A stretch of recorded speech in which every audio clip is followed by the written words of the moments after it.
വാതിൽ തുറക്ക്.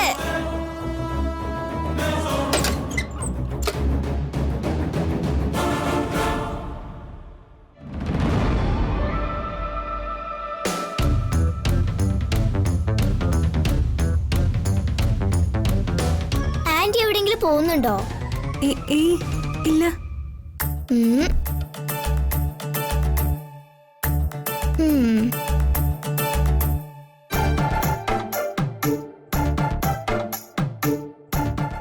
നോക്കുന്നേ ആന്റിയുടെ മുഖത്തെ കള്ള ലക്ഷണത്തിന്റെ കാരണം നോക്ക്. എന്ത് കള്ള ലക്ഷണം? നീ എന്തിനാ ഇപ്പൊ ഇങ്ങോട്ട് വന്നേ? ഓഹോ, ഇപ്പൊ അങ്ങനെയായോ? ആ, അങ്ങനെയായി. മോളെ, നീ പോയിരുന്ന വല്ലതും പഠിക്കാൻ നോക്കിയേ. പോ. എന്തോന്ന് പഠിക്കാനാ? സ്കൂള് പൂട്ടിയിട്ട് 2 ദിവസമായി. ആന്റി ഇതൊന്നും അറിഞ്ഞില്ലേ?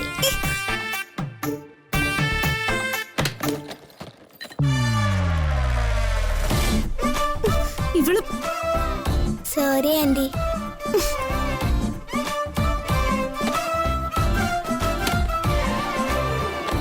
അവണി, നിന്നോട് ഞാൻ പറഞ്ഞിട്ടുണ്ട്, വെറുതെ എന്നെ വന്ന് ശല്യം ചെയ്യരുതെന്ന്. Sorry aunty.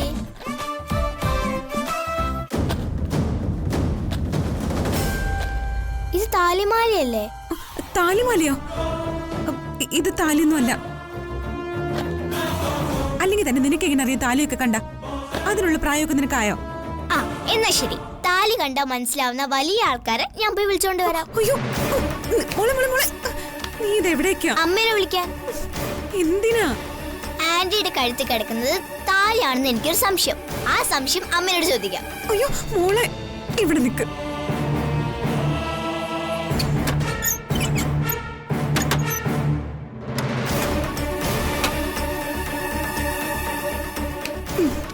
ഇങ്ങോട്ട് വാ. നിനക്കിപ്പോ ഇത് താലിയാണോ അല്ലേന്ന് അറിയണം. അത്രയല്ലേ ഉള്ളൂ. അത്രയേ ഉള്ളൂ. ഞാൻ പറയാം, പക്ഷേ മോളിത് ആരോടും പറയില്ല എന്ന് സത്യം ചെയ്യണം. ഞാൻ ആരോടും പറയില്ല. ആന്റിയാണ് സത്യം.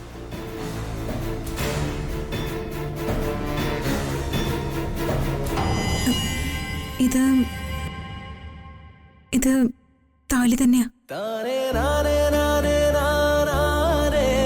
എന്നെ ഇഷ്ടമുള്ള ഒരാള് എന്റെ കഴുത്തിൽ കെട്ടിത്തന്ന താലി. ആ ഒരാള് സന്ദീപെങ്കിലല്ലേ? അയ്യോ മോളെ, മോളിതാരോടും പറയരുത് കേട്ടോ. ആ, ആലോചിക്കട്ടെ.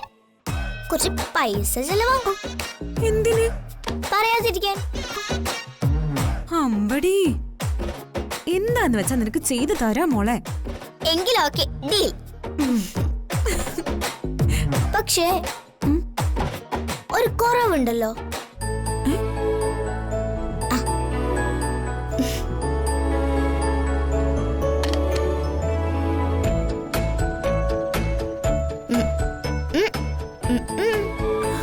അമ്പടി, നീ കൊള്ളാലോ.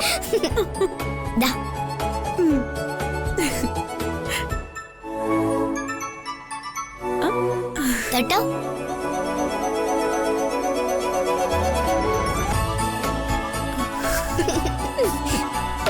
ആവണി, ആവണി, അയ്യോ ആവണി, അയ്യോ മോളെ. എടുത്തു വെക്ക്. കഥകൾ ഓർക്ക്. എടി നിന്നോടല്ലേ പറഞ്ഞത്. മാറ് മാറ്. ആവണി, ആവണി, കഥകൾ തുറക്കാൻ. തുറക്ക്.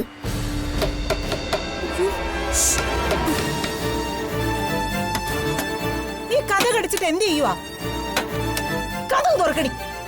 പോ, പോ, പോ.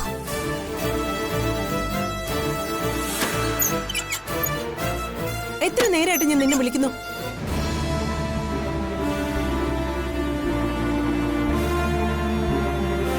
നീ എപ്പോഴും ഇതിനകത്ത് തന്നെയാണല്ലോ. അങ്ങോട്ട് മാറിക്കേ. നിന്റെ തുണി വലതുകൊണ്ടെന്ന്. അമ്മേ, അങ്ങോട്ട് മാറി നിൽക്കണേ.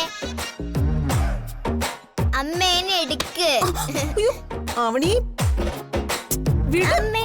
നിന്റെ തുണി വലത് ഇതിനകത്തുണ്ടോ? ഇല്ലമ്മേ. ദേ, ഞാൻ തുണി കഴുകാൻ പോവാ.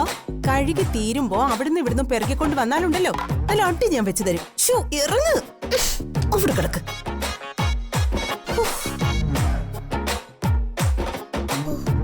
അമ്മ പോയി. പോയി. അയ്യോ പോയില്ലേ? ആതിര എവിടെ? അമ്മ അതേണ്ടി കുളിക്കുവാ.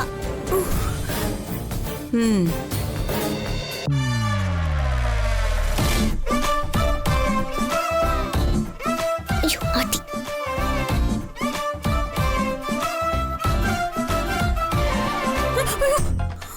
ഞാനാ പെണ്ണ്.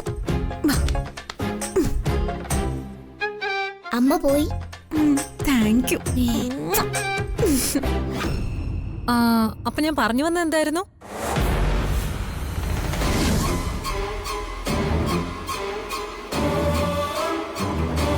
ആ, നിങ്ങൾ നെല്ലിശ്ശേരിയിലേക്ക് വരുന്നത് സ്വപ്നം കണ്ട കാര്യം.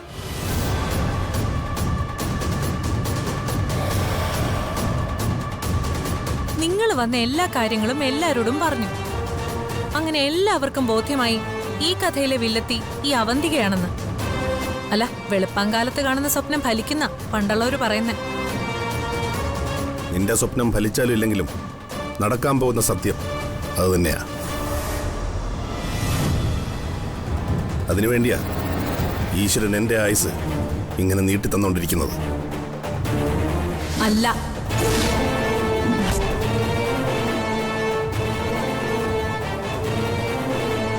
പെട്ടെന്നുള്ളൊരു മരണം നിങ്ങൾ ആരും അർഹിക്കാത്തതുകൊണ്ടാ നെല്ലിശ്ശേരി കുടുംബത്തിലെ എല്ലാവരും ഇപ്പൊ ജീവനോടെ ഇരിക്കുന്നത്.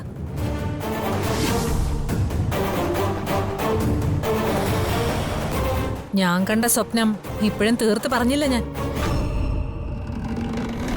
ഞാനാണ് കൂടെ നിന്ന് ചതിച്ചതെന്നറിഞ്ഞ് ഒരു നിമിഷം പോലും വേണ്ടി വന്നില്ല. എല്ലാവരുടെയും ജീവൻ പോയി. എന്നെ തിരിച്ചറിഞ്ഞ അത്ഭുതത്തിൽ തന്നെ എല്ലാവരും മരിച്ചു വീണു. എന്റെ ഈ കൈകൊണ്ട് തന്നെ. ഉറക്കത്തിലും ഊണിലും എന്റെ സ്വപ്നം അത് തന്നെയാ.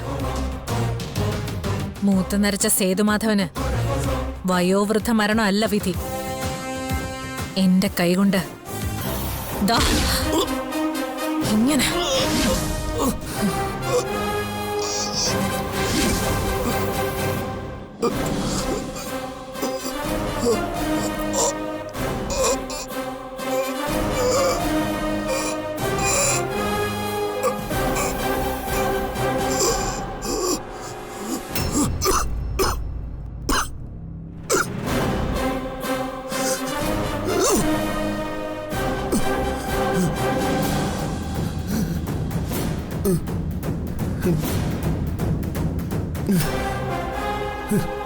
ഒരു മിനിറ്റൂടെ ഞാൻ കൈ അവിടെ വെച്ചിരുന്നേല് മേൽപോട്ട് കെട്ടിയെടുത്തേനെ നിങ്ങളെ. വെള്ളം, എനിക്ക് കുറച്ച് വെള്ളം വേണം.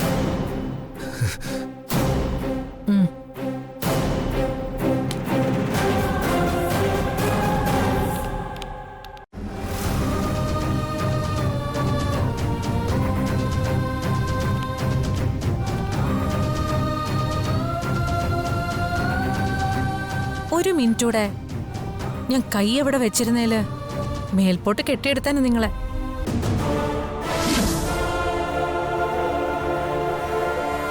ചിലർക്കെങ്കിലും തോന്നുന്നുണ്ടാവും അവന്തിക ഇത്രയ്ക്ക് മനസാക്ഷി ഇല്ലാത്തവളാണോന്ന്. അതെ, മനസാക്ഷി ഇല്ലാത്തവള് തന്നെയാ. എന്നെ പോലെ ധാരാളം പേരുണ്ട് മനസ്സിൽ പകയെരിഞ്ഞ് നടക്കുന്നവര്. അവരാരും നിന്നെ പോലെ ഭീരുക്കളല്ല അവന്തിക. പകയും ഭീരുത്വം ഒരുമിച്ച് വന്ന അത് അപകട, അതിലുപരി തോൽവിയും. നീ കണ്ട സ്വപ്നത്തിലൊരു തിരുത്തുള്ളത് നീ ഞങ്ങളെ ആരും ഒന്നും ചെയ്യാൻ പോകുന്നില്ല എന്നുള്ളതാണ്. ഇന്നല്ലെങ്കിൽ നാളൊരു ദിവസം ഞാൻ ഇവിടുന്ന് രക്ഷപ്പെടും. ഇനി ഒരിക്കൽ കൂടി ഞാൻ പുറത്തേക്ക് വന്ന നിസാരമായി നിന്റെ വലയിലേക്ക് വന്ന് കയറില്ല നന്ദൻ. ഇവിടുന്ന് രക്ഷപ്പെട്ട് പഴയ പോലെ നെല്ലിശ്ശേരിയിലേക്ക് ഓടിക്കയറി വരാൻ ഇന്നു മുതൽ നിങ്ങൾ ഇവിടെ അല്ല താമസം.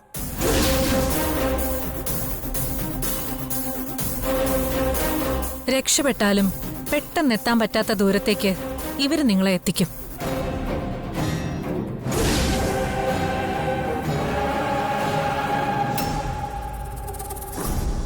ബന്ധുക്കളെ ഉറ്റവരെയും ഒരു നോക്ക് കാണാൻ പോലും നിങ്ങളെ ഞാൻ അനുവദിക്കില്ല.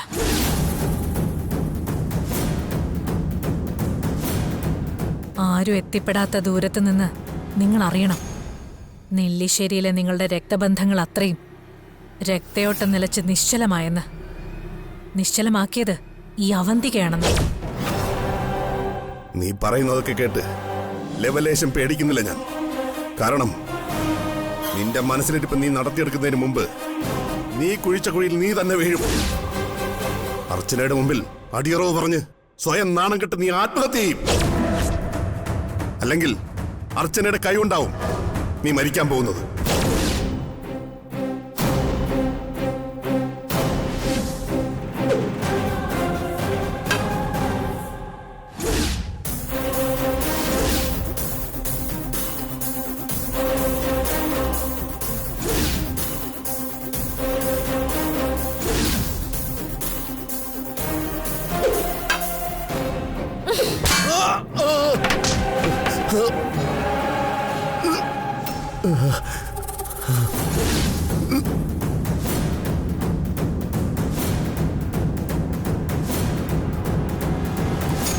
എന്റെ മുമ്പിൽ നിന്ന് അവക്ക് വാഴ്ത്തുപാട്ട് പാടിയാലുണ്ടല്ലോ.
ആര്?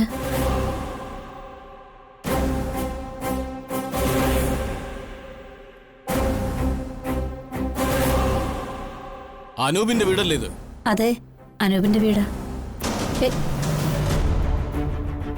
ഈ പറഞ്ഞ പുണ്യാളനകത്തുണ്ടോ? എന്താ?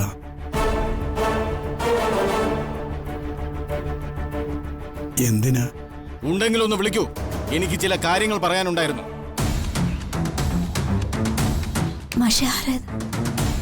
മീരെ, അനൂപിനെ കാണാൻ വന്നവരാ. അവനെവിടെ പോയി? അനുപേട്ടൻ പുറത്തു പോയിരിക്കുകയാണല്ലോ. ആര്? എന്റെ പേര് ധനപാലൻ. പേര് പോലെ തന്നെ എന്റെ കയ്യിൽ കുറച്ച് ധനമുണ്ട്.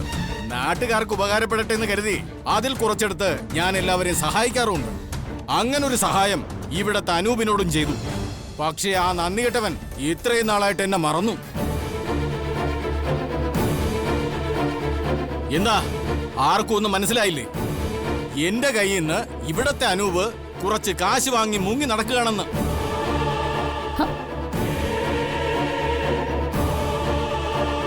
അത് മുതലും പലിശയും സഹിതം വാങ്ങാനാ ഞാൻ വന്നത്. ഇതിനു മുൻപ് എന്റെ കുറച്ച് ആൾക്കാരെ ഇങ്ങോട്ട് ഞാൻ പറഞ്ഞയച്ചായിരുന്നു.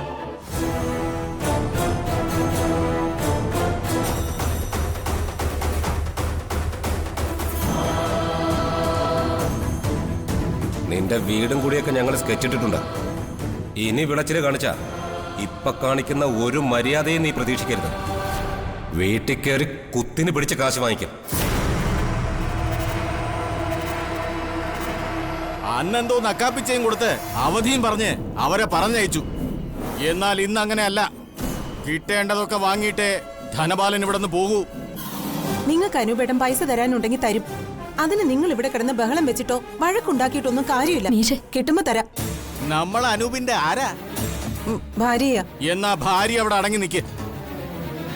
കിട്ടുമ്പോ തരാന്ന് പറഞ്ഞല്ല നിന്റെ ഭർത്താവ് എന്റെ കയ്യിൽ നിന്ന് കാശ് വാങ്ങിയത്. പലിശ കൃത്യമായി തരാന്ന് പറഞ്ഞതുകൊണ്ടാ. കൊണ്ടുവരുന്നത് വാങ്ങി തിന്നപ്പോ മോള് ചോദിച്ചില്ലേ ഇത് എവിടെന്നാന്ന്? നിങ്ങൾ കൂടുതൽ സംസാരിക്കണ്ട. എത്ര രൂപയാ അനുപേട്ടൻ തരാനുള്ളത്? പറഞ്ഞാ നീ തരുവോ? എന്നാ കേട്ടോ, മുതലും പലിശയും പലിശയുടെ പലിശയും സഹിതം 9 ലക്ഷം രൂപയുണ്ട്.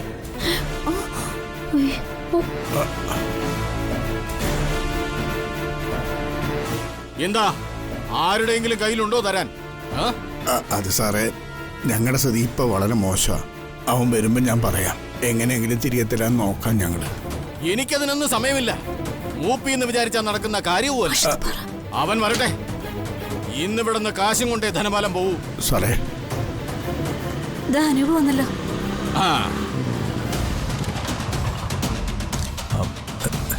ധനപാലേട്ടനും പോന്നു. ആവോ, ആശ്വാസമായി. അപ്പൊ നിനക്കെന്നെ അറിയാം. ഞാൻ കരുതി നീ അറിയാത്തതുപോലെ അഭിനയിക്കുമെന്ന്. അത് ചേട്ടാ വാ, നമുക്ക് അങ്ങോട്ട് മാറി നിന്ന് സംസാരിക്കാം. ഒട്ടും മാറി നിന്ന് സംസാരിക്കാനില്ല. വീട്ടുകാരുടെ മുന്നിൽ നാണക്കേടുണ്ടെങ്കിലേ ഈ വക പരിപാടിക്ക് ഇറങ്ങി തിരിക്കരുതായിരുന്നു.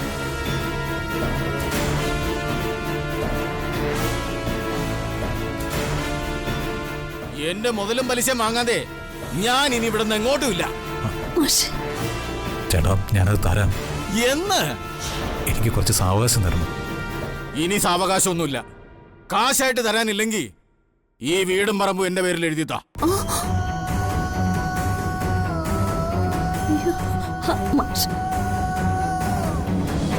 ഇത് വിറ്റ് എന്റെ കാശെടുത്തിട്ട് ബാക്കി അങ്ങ് തന്നേക്കാം. അയ്യോ, ഇനി ഞങ്ങളുടെ കൈ ആകെ ഉള്ളത് ഈ വീടും പുരയിടവാ. ഇവക്കൊരാവശ്യം വന്ന പണയം വെക്കാൻ ഇതേ ഉള്ളൂ. അതെ, നിങ്ങളുടെ പൈസ ഉടനെ ഞങ്ങൾ തരാം. ദയവ് ചെയ്ത് പ്രശ്നം ഉണ്ടാക്കരുത്. പ്രശ്നം ഉണ്ടാക്കും. കാരണം അമ്മാതിരി ചെയ്ത ഇവൻ എന്നോട് ചെയ്തത്. 1 മാസത്തെ പലിശ പോലും ഇവൻ എനിക്ക് തന്നിട്ടില്ല. എന്റെ കാശ് വാങ്ങിച്ചെടുക്കാൻ പ്രശ്നം ഉണ്ടാക്കേണ്ടി വന്നാ അതും ഞാൻ ചെയ്യും.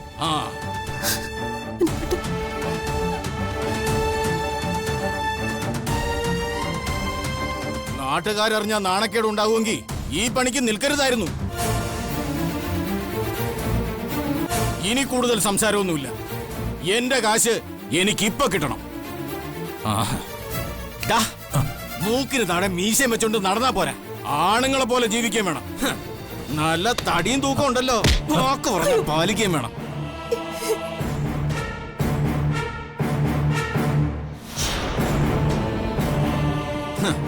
ഞാനൊരു മനസാക്ഷി ഇല്ലാത്തവനാണെന്ന് നിങ്ങൾക്ക് തോന്നുമായിരിക്കും. അത് സാരമില്ല. കയ്യിലിരുന്ന കാശെടുത്ത് ഇവനെ പോലെ നടുതളർന്നവന് കൊടുത്തിട്ട് നാഴികയ്ക്ക് 40 വട്ടം ഈ വീട്ടിൽ കയറി ഇറങ്ങാൻ ഈ ധനപാലനെ കിട്ടില്ല. തലയും കുമ്പിട്ട് നിൽക്കാതെ എന്റെ കാശിനൊരു തീരുമാനം ഉണ്ടാക്കണം. ഒന്നുകിൽ കാശ്, ഇല്ലെങ്കിൽ ഈ വീട്. ഇതിലേതെങ്കിലും കൊണ്ടേ ഈ ധനപാലൻ ഇവിടെ നിന്ന് പോകും. അതിന് നിന്നെ ഇവിടെ ഇട്ട് നാണം കെടുത്തിയിട്ടാണെങ്കിൽ അങ്ങനെ.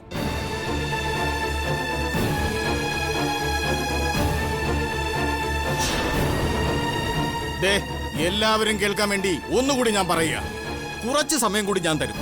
അത് കഴിയുമ്പോ ഈ വീട്ടിലെ സാധനങ്ങളെല്ലാം മാറി ഞാൻ പുറത്തേക്കിടും. അങ്ങനെ ഒരു അവസ്ഥയിലേക്ക് പോകുന്നതിന് മുൻപ് എല്ലാവരും കൂടി ഒന്നുകൂടി ആലോചിക്കുക.